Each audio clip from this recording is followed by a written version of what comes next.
Nariman point ते कांदिवली दरम्यानच्या प्रस्तावित कोस्टल रोडच्या कामाचा शिवसेना पक्षप्रमुख उद्धव ठाकरे यांनी आज आढावा घेतला।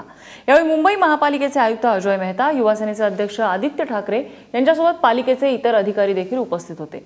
मात्र या पाहणी दरम्यान भाजपकडून कोणीच उपस्थित नव्हतं। या कोस्टल रोडचं श्रेय लाटण्यासाठी सेनेकडून भाजपला दूर ठेवण्यात आल्याचीही राजकीय वर्तुळात चर्चा सुरू आहे। मुंबईतल्या ट्रॅफिकवर उतारा म्हणून मरीन लाईन्स ते कांदिवलीपर्यंतचा हा कोस्टल रोड उभारण्यात येणार आहे। हा संपूर्ण जो काय परिसर आहे, चौपाटी परिसर आहे, या चौपाटी परिसराला काम सुरू असताना देखील आणि काम झाल्यानंतर देखील जरासुद्धा कुठेही धक्का लागणार नाहीये। जमीन कशी आहे, दगड कसा आहे, त्याचीही पाहणी चाललेली आहे। बाकीच्या ज्या काही प्रक्रिया आहेत, टेंडर प्रोसेस पॅरलली चालू आहे। टेंडर प्रोसेस पण ती पण सुरू झालेली आहे। त्या सगळ्या पूर्ण मार्च एप्रिल पर्यंत होतील आणि प्रत्यक्ष कामाला जुलै ऑगस्ट मध्ये सुरुवात होईल। दरम्यान मुंबईतला हा कोस्टल रोड कसा असेल आपण त्यावरती एक नजर टाकूया। मुंबईतली वाहतूक कोंडी सोडवण्यासाठी हा कोस्टल रोडचा प्रकल्प उभारण्यात येणार आहे। पहिल्या टप्प्यात नरिमन पॉइंट ते कांदिवली दरम्यान 35 किलोमीटरचा हा कोस्टल रोड असेल।